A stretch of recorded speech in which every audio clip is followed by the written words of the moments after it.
Hello chess fans, this is Rick from Chess to Impress with an update on the 2018 World Championships. At the end of 2018, probably November, Magnus Carlsen will defend his world title, but who will he play against? There will be a candidates tournament at the start of 2018 with 8 players. So far only Sergei Karyakin, who lost the last World Championship match, has qualified for that 8-player tournament. The other 7 players still have to be determined. 2 tickets will be given through the FIDE Grand Prix, which is a series of 4 tournaments and part of the qualification cycle. The top 2 finishers will qualify for next year's candidates tournament.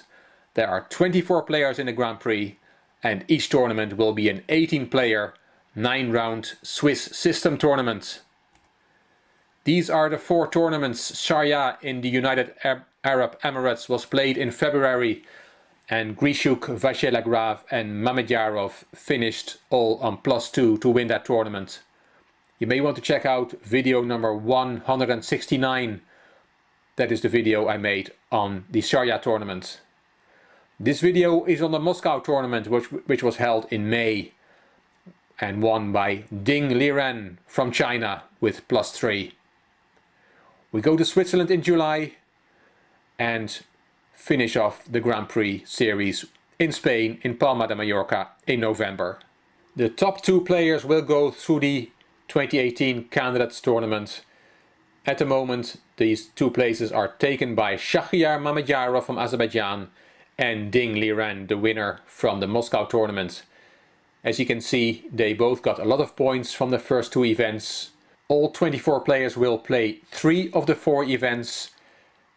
As you can see at the bottom of this table, Giris, Fiedler and Rajabov only played 1 event so far, so they will play both in Geneva and in Palma de Mallorca, while Mamedyarov and Ding Liren and the others in this list will only play 1 of those 2 events. After the last event, the 2 players with most points will go to the candidates tournament. The game I want to show you in this video is from the leader of the Grand Prix 2017, Shahryar Mamedyarov. He played in the 3rd round in the Moscow event against the Englishman Mamedyarov-Adams. Mamedyarov had drawn his first 2 games and he was white in this game. Let's have a look. White Mamedyarov, black Adams, played on the 14th of May 2017. d4, knight f6, c4, e6, knight c3, and Adams played bishop b4. The Englishman had played d5 earlier in the year against Mamedyarov. The Queen's Gambit declined, but it had ended badly for Adams, so he chose the Nimzo-Indian defense this time. Knight f3, b6, and e3. And as Anish Giri writes in the magazine New in Chess, I took a lot of his comments for this video. He said this was fashionable a couple of years ago, and from time to time this healthy setup is still seen at the highest level. Bishop b7 from Adams, bishop d3, both players castled, d5. A classical way of developing the way Michael Adams likes to do it, healthy opening play. Mamedyarov took on d5, e takes d5, a3, bishop d6, and b4 for Mamedyarov. Knight e5 is another other way of playing, followed by f4. It's more ambitious, but also strategically risky, as black will counter with c7, c5, and it gets very complicated.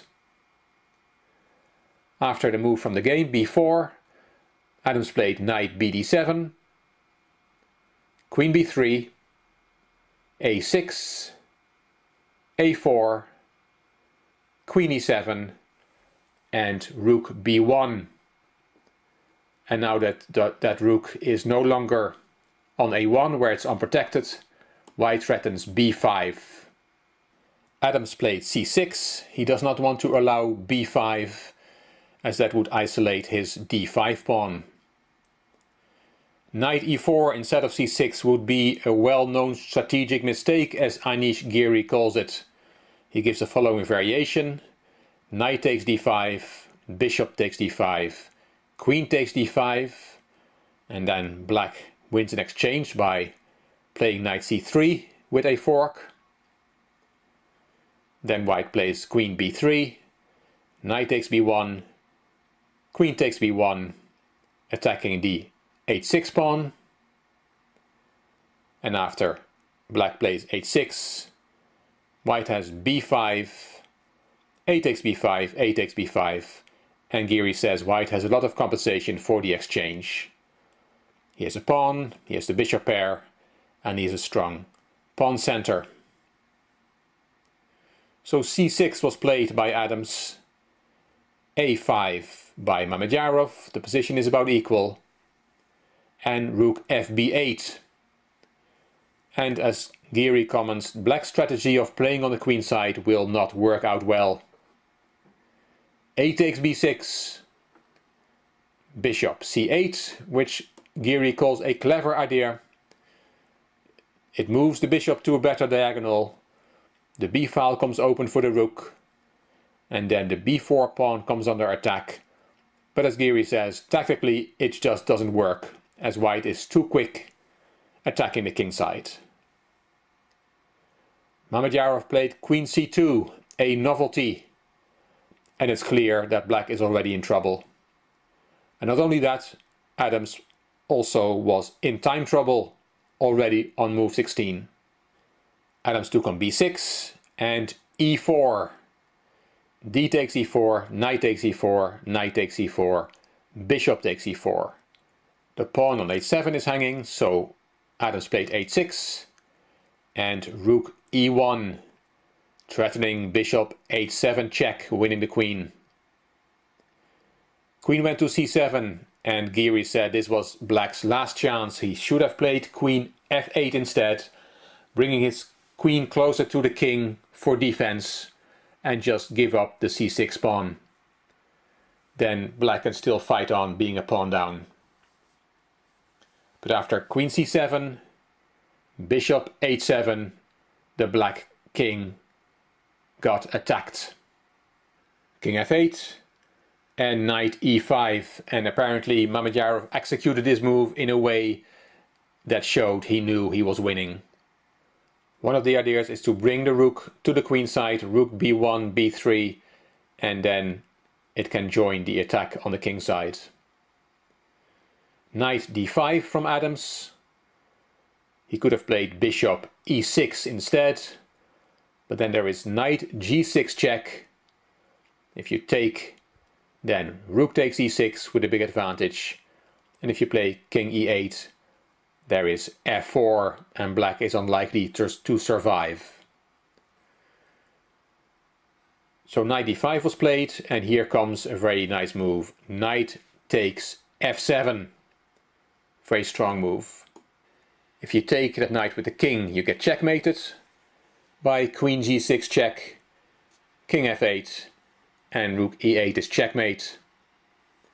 So Adams took with the queen, bishop g6, and if you play queen d7, there is rook e8 check, and black has to give up the queen. So Adams played bishop f5, counter-attacking white's queen. Bishop takes f5 from Mamedyarov, which is stronger than queen takes f5, because after queen takes f5 there is queen takes f5, bishop takes f5, bishop takes b4, and the game is equal. But bishop takes f5 is a lot stronger. Now black must prevent that bishop going to e6. He played knight takes b4 and queen e4. And with the bishop e6 move coming to block the e-file, black is dead lost. Knight d5 was played.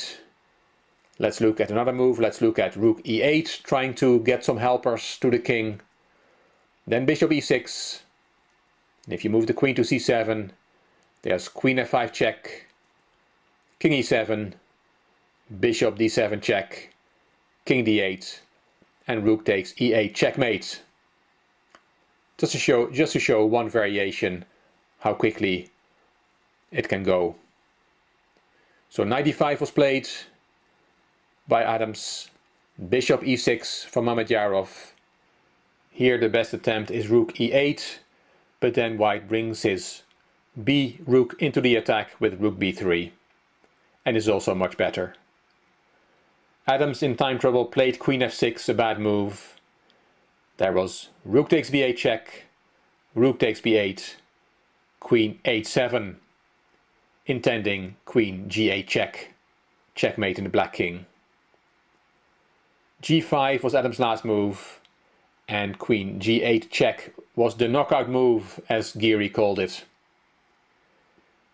Here Adams resigned. If he plays king e7, there is bishop g4 with the discover check.